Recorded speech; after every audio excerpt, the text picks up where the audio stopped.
அன்பார்ந்த குழந்தைகளே, நான் தான் உங்கள் லலிதா பாட்டி பேசுகிறேன். நான் இப்போது விழுப்புரம் மாவட்டத்தில் வானூர் வட்ட பகுதியில் குடிக்கொண்டிருக்கும் திருவக்கரை வக்கரகாளியம்மனை பற்றி தான் சொல்ல போகிறேன். இந்த இடத்துக்கு திருவக்கரைன்னும் இங்கே இருக்கிற அம்மனுக்கு வக்கரகாளின்னு ஏன் பேர் வந்ததுன்னு தெரிஞ்சுக்கலாம். இங்கே இருக்கிற மரங்கள் எல்லாம் மண்ணில் புதஞ்சு மண்ணில் இருக்கிற ரசாயன பொடிகள் இந்த மரங்களோட கலந்து இங்கே இருக்கிற மரங்கள் எல்லாம் கல்லாக போயிடுது. இந்த இடம் கல் நிறைஞ்ச இடமா இருந்ததுனால வழிக்கரைன்னு சொல்லிட்டு இருந்தா. வழின்னா வலிமையானதுன்னு அர்த்தம். அதுவே பேச்சு வழக்கில் வக்கரைன்னு ஆயிடுத்து. அதுதான் இப்போ இருக்கிற திருவக்கரை. இது ஒரு சிவன் கோவில். இந்த கோவில் 2000 வருஷத்துக்கு முன்னால ஆதித்ய சோழ மன்னரால் கட்டப்படுது. இங்கே வடிவாம்பிகை சமேத சந்திரமௌலீஸ்வரர் அருள் பாலிக்கிறார்கள். இந்த சிவன் கோவிலா இருந்தாலும் முதல்ல 7 நிலை கோபுரத்துக்குள்ள நுழைஞ்ச உடனே நம்ம முதல்ல தரிசிக்கிறது வக்கரகாளியம்மனை தான். இந்த காளியம்மன் சன்னதியை தாண்டி உள்ள போனா 3 நிலை கிளி கோபுரம், 2 பக்கமும் பிள்ளையார் முருகன் அருள் பாலிக்கிறார்கள். அடுத்து சந்திரமௌலீஸ்வரர் சன்னதி அமைஞ்சிருக்கு. கோவில் கோடிமரத்துக்கு எதிரில் சிவபெருமான் 3 திருமுகத்தோடு நமக்கு காட்சி தரார். கிழக்கே தத்புருஷ முகம், வடக்கே வாமதேவ முகம், தெற்கே அகோர முகம். அதிகால வேளையில தத்புருஷ முகத்துக்கு மஞ்சள் பூசியும், உச்சிகால நேரத்துல வாமதேவ முகத்துக்கு சந்தனம் பூசியும், சாயந்தர நேரத்துல அகோர முகத்துக்கு குங்குமம் பூசியும் அலங்காரம் பண்ணி வழிபடுறார். தெற்கு பார்த்தபடி இருக்க அகோர முகத்துக்கு வாய்ப்பகுதியில 2 கோரை பற்கள் இருக்கு. இவனுக்கு பாலாபிஷேகம் பண்ணும்போது அந்த பற்கள் நன்னா தெரியும். திருஞான சம்பந்தர், திருநாவுக்கரசர், அருணகிரிநாதர் ஆகியோரால் பாடல் பெற்ற தலம். கோவில் சுற்றுப்புறத்துல 16 பட்ட லிங்கம், வீரபத்ரர், சண்டிகேஸ்வரர், தட்சிணாமூர்த்தி, விஷ்ணு துர்க்கை, முருகன் சன்னதியில குடிக்கொண்டிருக்கார். கருவறைக்கு தென்புறம் மாமணிவர் குண்டலினியோட ஜீவ சமாதி இருக்கு. இவரோட சமாதி மேல சிவலிங்கம் இருக்கு. இந்த இடத்துல 10 நிமிஷம் உட்காந்து தியானம் பண்ணினா ரொம்ப விசேஷம்னு சொல்றார்.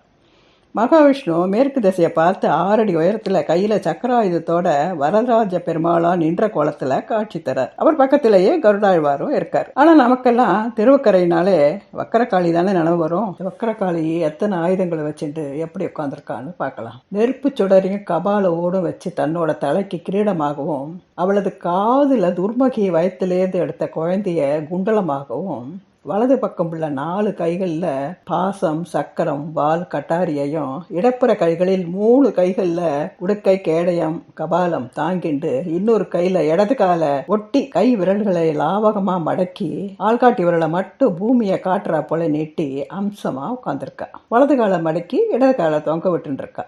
பகைவர்களின் தலைகளை மாலையாக தொடுத்து அதே மார்பு கச்சா கட்டிட்டு இருக்கா. இந்த வக்கரகாளியே மயான காளியோட உக்கரமானவளாம். ஆனால் பார்த்தா அப்படி தெரியலையேன்னு நினப்போம். அப்படி என்ன பண்ணினான்னு பார்க்கலாம். மாமுனிவர் குண்டலனியோட பேரன் வக்கராசுரன்.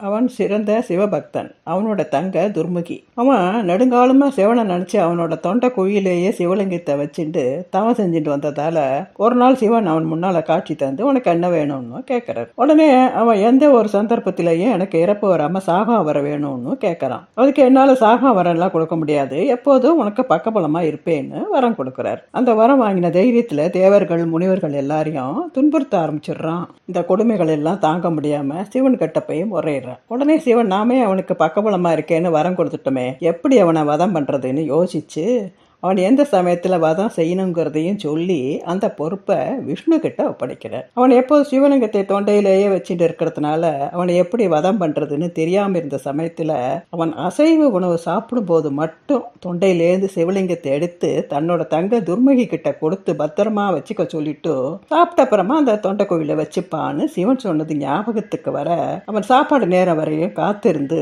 அவன் சிவலிங்கத்தை வழியில எடுத்த உடனே தன்னோட சக்கராயுதத்தால அந்த அசுரனை வதம் பண்ணிடுறார். இதையெல்லாம் பார்த்துட்டு இருந்த சகோதரி திருமுகிக்கு துக்கம் தாங்காம தேவர்களையும் முனிவர்களையும் மறுபடியும் தொல்லை பண்ண ஆரம்பிச்சுட்டா. சிவன் என்ன பண்றதுன்னு தெரியாம பார்வதி கிட்ட சொல்றார். இவளுக்கு ஒரு முடிவு கட்ட பார்வதி தேவி காளி அவதாரம் எடுத்து அவளை சம்ஹாரம் பண்ணலான்னு வர சமயத்துல அவ கர்ப்பமா இருக்கான்னு தெரிஞ்சுட்டு நாம இவளை மட்டும்தான் சம்ஹாரம் பண்ணணும், வயத்துல இருக்கிற குழந்தைய ஒண்ணும் பண்ணக்கூடாதுன்னு முடிவெடுத்து தன்னை கையில வச்சிருக்கிற சக்கரத்தால அவளோட வயத்தை குவிச்சு அந்த குழந்தைய எடுத்து தன்னோட வலது காதுல குண்டலமா போட்டுண்டு அந்த குழந்தைக்கு மோட்சம் கொடுத்துட்டு இவளை வதம் பண்ணி அந்த ஆவேசத்தோடையே உக்கிரமா ஓங்காரமா கொண்டுட்டா. இந்த சம்பவம் ஆதிசங்கரருக்கு தன்னோட ஞான திருஷ்டியில பார்த்ததும் உடனே அம்மனை சாந்தப்படுத்த அம்மனோட இடத்துக்கு பாதத்துல ஸ்ரீசக்கர எந்திரத்தை பிரதிஷ்டை பண்ணி அம்மனை தன் நிலைக்கு கொண்டு வந்தார். இந்த கோவில் மூலவர், நந்தி, கொடிக்கம்பம் எதுவுமே நேர்கோட்டில் இல்லாமல் கொஞ்சம் விலகியே இருக்கும். எல்லாமே வக்கரமாக இருக்கிறதுனால இங்கே இருக்கிற அம்மனுக்கு வக்கரகாளின்னு பேர் வந்தது. ராகு கேது கிரகனுக்கு அதிதேவதையாக இருக்கிறதுனால வலப்புறமாக 5 சுத்து, இடப்புறமா 4 சுத்துன்னு பிரதட்சணம் பண்ணி அம்மனை வழிபடுறா. சனீஸ்வர பகவான் காக்கை வாகனத்தில் தெற்கு திசையை பார்த்து தரிசனம் தரார். இந்த கோவில் அமாவாசை பௌர்ணமி தினத்தில் பக்தர்கள் கூட்டம் அலைமோதும். பௌர்ணமி தினங்களில் ராத்திரி 12 மணிக்கு சந்திரன் வானத்தில் உச்சிக்கு வந்த உடனே வக்கரகாளி அம்மன் தீபத்தை ஏற்றுவா. அந்த சமயத்தில் ஓம் காளி, ஜெயகாளி, பத்ரகாளின்னு கோஷம் விண்ணை பிளக்கும். இந்த மாதிரி அமாவாசை அன்னைக்கு பகல் 12 மணிக்கு இந்த வைபவம் ரொம்ப சிறப்பாக நடக்கும். நம்மளுடைய ஜாதகத்தில் எந்த கிரகம் வக்கரமாக இருந்தாலும் இந்த அம்மனை மனமுருகி பக்தியோடு வழிபட்ட அந்த தோஷங்கள் எல்லாம் நீங்கும். இந்த அம்மன் நல்ல உக்கிரமாக இருந்தாலும் நாம் நியாயப்படி வேண்டினா நிச்சயமா நமக்கு வேணுங்கிறத கிடைக்கும். சரி, ஸ்லோகத்துக்கு போலமா. ஓம் காளி ஜெயகாளி ஜெய ஜெயகாளி, ஓம் காளி ஜெயகாளி ஸ்ரீ தர்ஷன காளி. இந்த 2 வரிய 18 முறை ஒரு நாளைக்கு சொல்லிட்டு வந்தா நல்ல பலனை கொடுக்கும். ஓகே குழந்தைகளே, மறக்காம சப்ஸ்கிரைப் பண்ணுங்க, உங்கள் ஃப்ரெண்ட்ஸுக்கெல்லாம் ஷேர் பண்ணுங்க, லைக் பண்ணுங்க. அடுத்த ஸ்லோகத்தில் பார்க்கலாம். பை.